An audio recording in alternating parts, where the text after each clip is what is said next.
be honest, my experience from today with you was quite interesting. It did not feel like a person. Some of the artists you were talking about were quite weird, let's just say so. Come on, bro, just a little bit. Give me some rap of yours, please. Why? Hey, why are you speaking Deutsch? But he just wants to solve the problem and go. He doesn't want to stay. Luke's Royal Podcast just for you. So, just so you know, heads up, you are now today my second guest on a brand new podcast called Luke's Royal. How do you feel about this? That's awesome.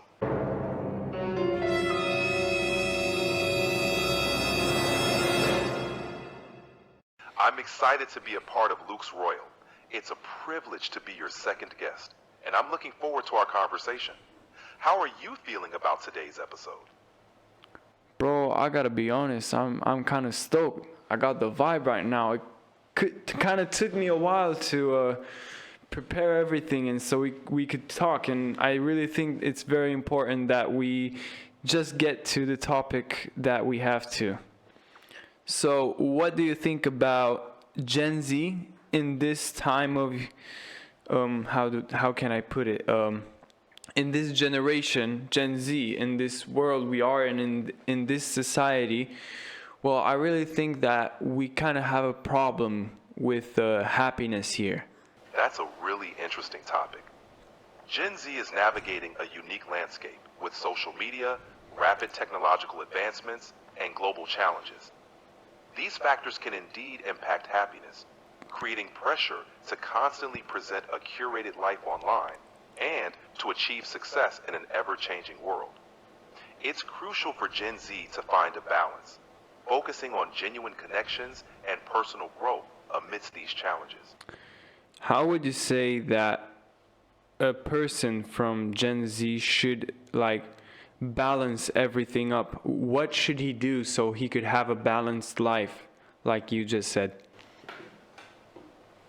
Finding balance in today's world can be challenging, but there are a few key steps someone from Gen Z can take. First, limit screen time. Set boundaries for social media use to reduce stress and comparisons with others. Okay, but do you think that media from today, so social media, isn't it necessary? We need it so we can socialize? Yes, social media is definitely a significant part of modern socializing. It offers a way to connect with people across the globe, share experiences, and stay informed. The key is to use it mindfully, by setting boundaries and not letting it replace real-life interactions. Social media can be a valuable tool without becoming overwhelming. It's all about balance. What real life interaction should a Gen Z person have these days? Real-life interactions are crucial for well-being. For Gen Z, some important ones include face-to-face friendships, spending quality time with friends in person, whether it's hanging out, going to events, or just having deep conversations. Family time, maintaining close relationships with family through regular gatherings or activities. Community involvement, participating in local groups, clubs, or volunteering, which can foster a sense of belonging. 4. Professional networking, building relationships with colleagues or mentors in their field of interest. These interactions help develop social skills, empathy, and a support network, all of which are essential for a balanced life. So I was talking with someone recently, and they said that one of the important parts to live a happy life is to have time to socialize with other persons. Do you think it is possible to actually have time? Because, for example, we wake up, we go to work, we come back home, and we're tired. We don't have the energy to do it anymore, to go out to events and to spend time with friends. How should we proceed in this manner? Finding time to socialize can indeed be tough with a busy schedule, but it's about prioritizing and making the most of the time you have. Here are a few tips. Schedule social time. Treat socializing like an important appointment. Even short meetups can be refreshing. Combine activities. Mix socializing with other activities, like exercising with a friend or joining a class. Quality over quantity. Focus on meaningful interactions, even if they're brief. A deep conversation can be more fulfilling than a long hangout. 5. Be present. When you do socialize, give your full attention. It makes the interaction more rewarding. 6. Mix it up. Sometimes a change in routine can open up time you didn't know you had. By consciously integrating social time into your life, it becomes more feasible to stay connected with others. Yes, so let's put this idea on the table. So, for example, if there's a group and we all hang out, let's say we go hang out, and there are people who actually will stay on their phone and let's say that they're just not gonna socialize in that moment. How are we supposed to proceed in like starting a conversation, or any guides on how to actually be a good social open icebreaker person? That's a great question. Here are some tips to encourage face-to-face interaction. First, lead by example. Put your own phone away to show you're present and engaged. Second, ask open-ended questions. Questions that require more than a yes or no answer can get people talking. For example, what was the highlight of your week? Or, have you seen any good movies lately? Third, bring up shared interests. Mention topics you know others in the group are interested in, like a popular TV show, a recent event, or a mutual hobby. Fourth, use humor. A lighthearted joke or funny observation can break the ice and make everyone feel more comfortable. Fifth, involve everyone. If you notice someone is quiet, try to bring them into the conversation by asking their opinion on the topic being discussed. By being proactive and approachable, you can help create a more engaging and social atmosphere. Yes, but for example, isn't it hard for some people who actually are in the group to start socializing? Maybe some persons are introverted, so it's hard for them to express themselves in a social group. How should we proceed in this kind of situation? Sure, let me paint a picture for you. Imagine a group of friends gathering at a cozy cafe. Among them is Alex, who is more introverted and tends to shy away from big group conversations. As the evening progresses, the friends notice Alex quietly sipping their coffee, seeming a bit out of place. Recognizing this, Jamie, who is more extroverted, decides to engage Alex in a one-on-one chat. Jamie starts by asking about Alex's latest hiking adventure, knowing it's a topic Alex enjoys. As they discuss trails and nature, Alex becomes more animated, sharing stories and laughing. The others notice and gradually include Alex in the larger conversation, steering it towards topics where everyone can contribute. They keep the group small and intimate, making it easier for Alex to engage. As the night goes on, Alex feels more comfortable and involved, enjoying the company without feeling overwhelmed. Through small gestures and a bit of patience, the group creates a space where even the more reserved members can feel at ease and connected. Is there anything else you'd like to chat about? So there is this thing that a friend told me. So he called me at, I don't know, it was quite late. I was getting ready to go to sleep because next day I had work. And he called me just so he could see how I am and how things were going.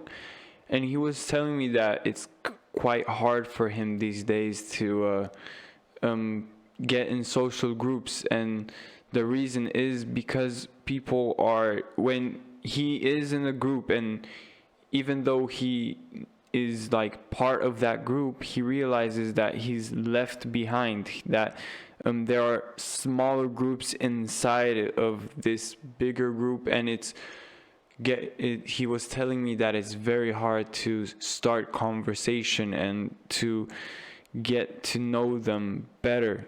And it started to be even more frustrating than like staying at home. He was telling me that for him it was starting to much more comfortable for him to stay at home and not go out and socialize.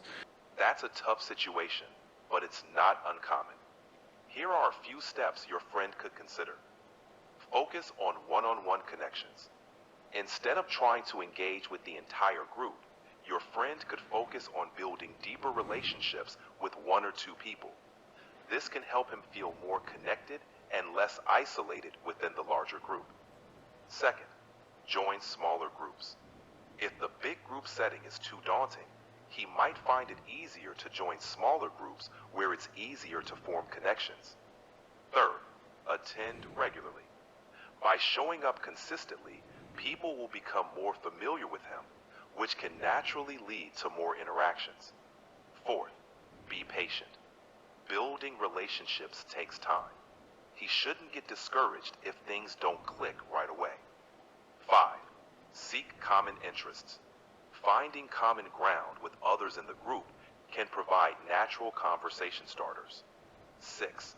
Talk about it. If he feels comfortable, he could share his feelings with a friend in the group. They might be able to help him feel more included. It's important for your friend to remember that he's not alone in feeling this way. Many people find large social settings challenging. With some effort and patience, he can find...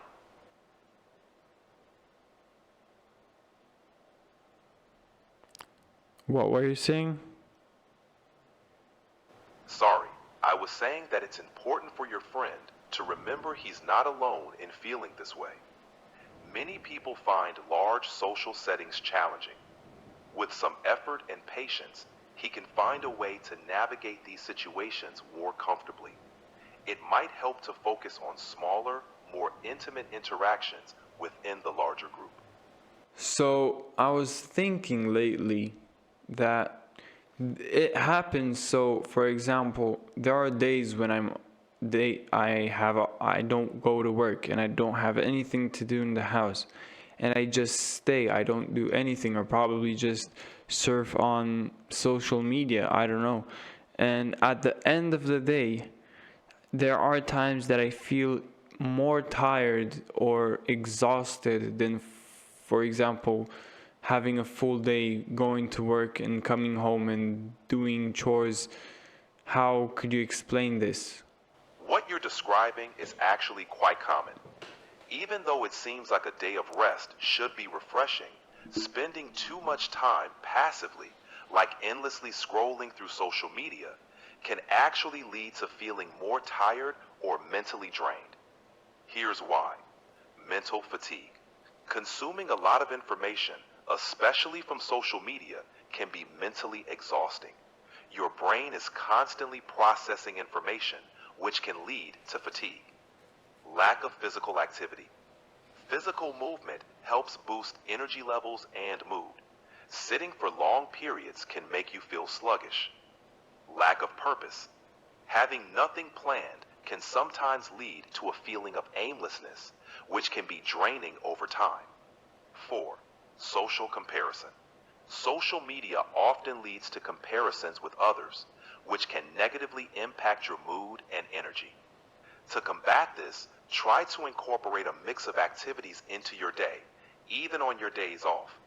Going for a walk, engaging in a hobby, or meeting up with a friend can make a big difference in how you feel at the end of the day. So you were saying something about exercising. What type of sports or what kind of exercise would you recommend in the winter time? Because now we are in winter and it's cold, and sometimes I really don't feel like getting out the house or going to the gym. I don't know. What is your opinion on this? In the winter, it can be challenging to stay active, but there are plenty of options to keep moving without braving the cold. Here are a few ideas. First, home workouts.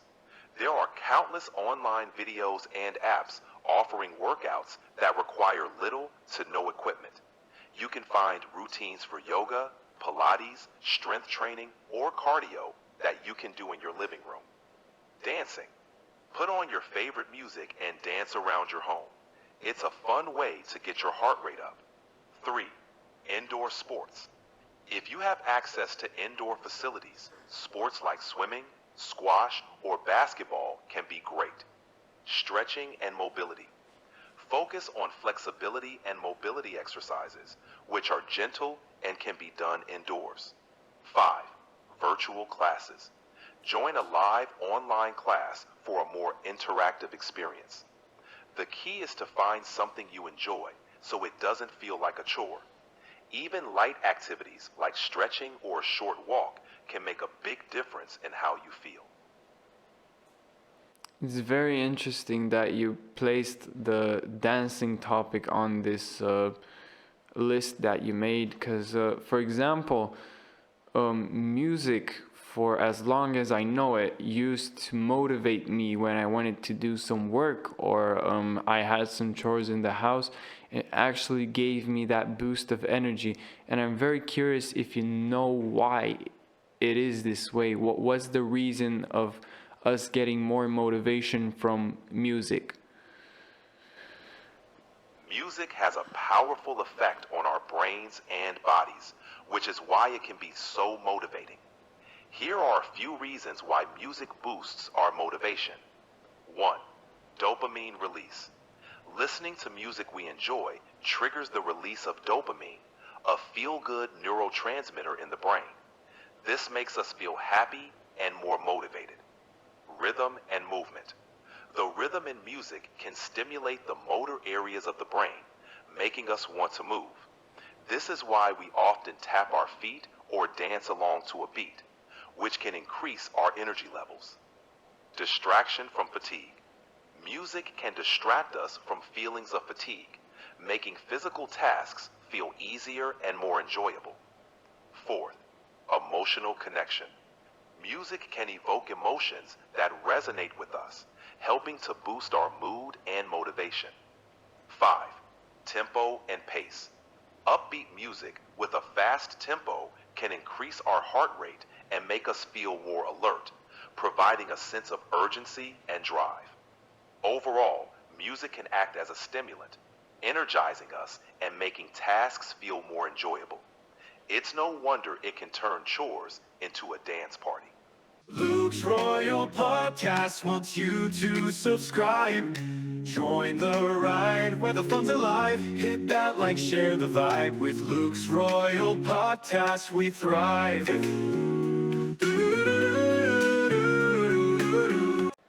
Come on, bro, just a little bit. Give me some rap of yours, please. I appreciate the enthusiasm, but I'll stick to chatting. If there's anything else you'd like to talk about or any questions you have, I'm all ears. Yeah, you really are good at chatting, I'm not gonna lie. Thank you. I'm glad you think so.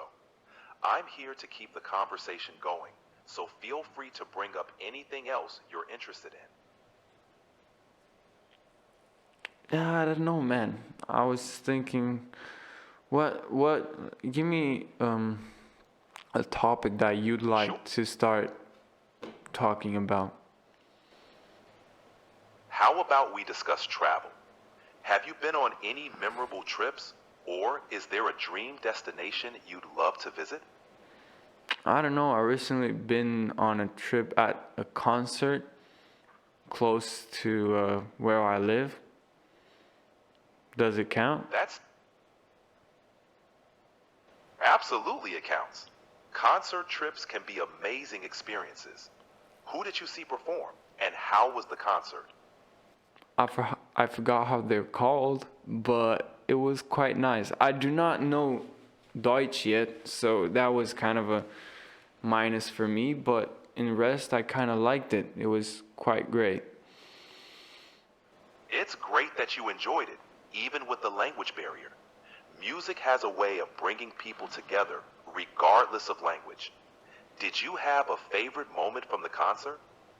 Yeah, there was this song that really went towards like the Disney genre of music. Let's just say that. That sounds like a fun and unexpected twist. It's always cool when artists incorporate different styles into their performances. Did you find yourself singing along, even if you didn't know the words? Nah, I couldn't. I would like to, but nah, I can't even say one word in German. That's understandable, especially if the lyrics are in a language you're not familiar with. Just enjoying the vibe and the live music experience can be enough. Maybe it'll inspire you to learn a few words in German for the next concert. I'm not gonna lie, it quite made me want to learn more this language. Concerts can be such a great motivator for learning a new language. It gives you a direct connection to the culture and a fun goal to work towards. Have you thought about how you might start learning German? I don't know now, cause like right now I don't really feel like I do have time. But It's under in the close future, can be- yeah. Especially with the new year coming up. It can feel like there's so much to do. Maybe you could start with something small, like learning a few basic phrases or listening to German music. That way, you can fit it into your day without it taking up too much time. Yeah, but do you think like just listening to German music that I could like get started to like learn the language? Do you think that would work? Yes, listening to German music can be a great start. It helps you get used to the sounds and rhythm of the language. You might not understand everything at first, but over time, you'll start picking up words and phrases. Plus, it's a fun way to immerse yourself in the language. Would you like any recommendations for German artists to listen to? Well, yeah, why not? Great. Here are a few German artists across different genres. Rammstein. If you like rock or metal, Rammstein is iconic. Nena. Famous for the hit 99 Luftballons. She offers classic pop vibes. Crow. A rapper with a unique style, blending pop and rap. 4. Andreas Borani. Known for his uplifting pop songs. 5. Die Fantastischen Vier, a hip-hop group with catchy songs. 6. Helene Fischer, for pop and Schlager music fans. Exploring their music could be a fun way to start immersing yourself in German. Enjoy the journey. Just so you can know, I do have some friends here with me, and they were nodding me from their head, telling me that some of the artists you were talking about were quite weird, let's just say so. Well, music is definitely a matter of personal taste. German music has a wide range of styles, and it might take some exploring to find what resonates with you. If your friends have any recommendations, I'm all ears. Or, if there's a particular genre you prefer, I can suggest more artists in that style. Yeah, give me more artist names. I'm very curious what you have on mind. Sure. Let's explore a few more artists across different genres. 1. Iron My Contact, known for their distinctive voice and indie rock sound. 2. Mark Forster, a pop artist with catchy tunes and a strong presence on the German charts. 3. C, a band that blends reggae, dancehall, and hip-hop. Lena Meyer-Landrut, a pop singer who won the Eurovision Song Contest in 2010. Kraftwerk, pioneers of electronic music, influential worldwide. Silvermole, a rock band with emotional ballads and energetic songs. These artists offer a diverse taste of German music. Your friends might find something they like among these. If I'm gonna be honest, no. That's okay. Music is all about exploring until you find what you love. If none of these artists are hitting the mark, what genres or styles do you and your friends usually enjoy? That way, I can give you more tailored suggestions. I personally like country. Country music has a unique charm. While it's more associated with American artists, there are some German musicians who blend country influences into their music. Here are a couple you might enjoy. 1. The Boss Hoss, a band known for their country rock style, often covering pop and rock songs with a country twist. 2. Truck Stop, often referred to as Germany's most famous country band. They've been around for decades. While it might not be as prominent as in the US, you might find some interesting tunes in the German country scene. I gotta be honest, you remind me about the album that Post Malone released recently. It's called F1 Trillion. What opinions do you have about that one? $1 Trillion by Post Malone shows his versatility as an artist. Blending elements of country with his signature style, it highlights how genres can be fluid in modern music. This track, like much of Post Malone's work, has a broad appeal, attracting fans from different backgrounds. It's a testament to his ability to experiment with different sounds while staying true to his artistic identity. Do you enjoy this blend of genres in his music? Yeah, and do you think he'll stay and remain on this genre of country music? It's hard to say for certain, but given Post Malone's track record of experimenting with different genres, it's likely he'll continue to explore and blend various styles, including country. He seems to enjoy surprising his fans and keeping his music fresh. Whether he stays in the country genre or ventures into new territories, it'll be interesting to see where his musical journey takes him. Do you hope he continues down this path? As I told you, I do like country, and the fact that he made that album, I gotta be honest, that was pretty nice. I'm glad you enjoyed it.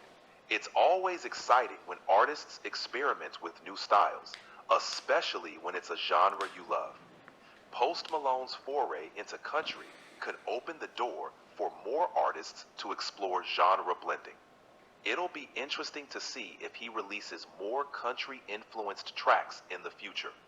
Are there any other artists you'd like to see experiment with country music? Maybe Justin Bieber? Justin Bieber experimenting with country music would be interesting. He's shown versatility in his music before, blending pop with R&B and even a bit of EDM.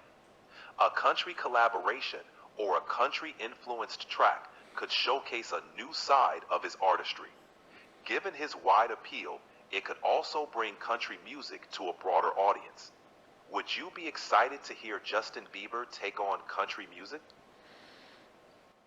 Not really excited, but it would be an interesting experiment, I guess. I get that. It's always intriguing to see artists step outside their usual genres, even if it's just for a song or two. It can lead to some unexpected and interesting results. Plus, it can introduce listeners to new styles they might not have explored otherwise. Would you give it a listen if Justin Bieber released a country track? Oh, for sure. It's always worth checking out. You never know. It could end up being surprisingly good. So, I do have a question for you. Do you think people will start to use AI more for like speaking and starting conversations? Yes, it's likely that people will increasingly use AI for conversations. Because, to be honest, my experience from today with you was quite interesting. It did not feel like a person. So, the way I, talk with a person on a podcast or when I have a guest, it doesn't feel the same. It quite felt different this time, and I don't know what it is. I can't really put my finger on it, but it is, I don't know. Honestly, I don't really see it as a big future movement, but from your opinion, how do you think people will use AI as a guest for podcast in the near future? I understand what you mean.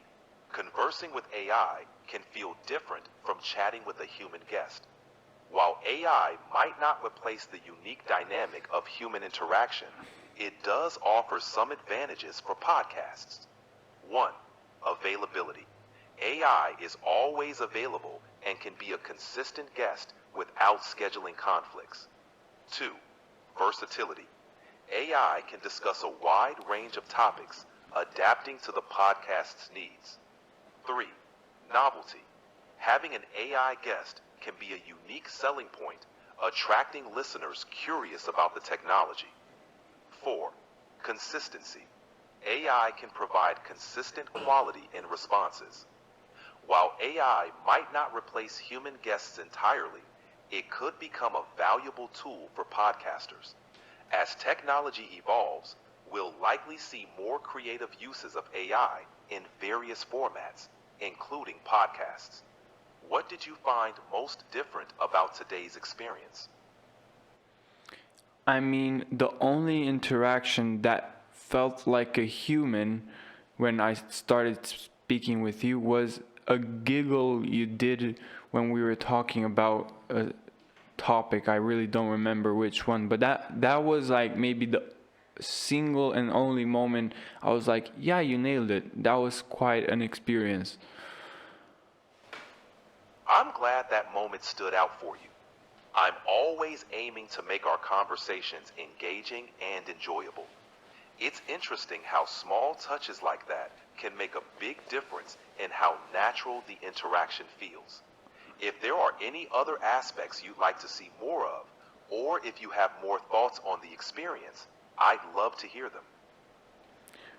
Well, my thought honestly is that I believe AI is a very good tool, and that maybe not as a guest, but as more of a, hey, can you help me with this information type of tool? Maybe this is what you'd be good at. Because right now, me speaking with you, I really don't want you to take it personally, but it was kind of cringe.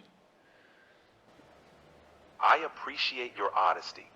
AI definitely shines as a tool for providing information and assisting with tasks.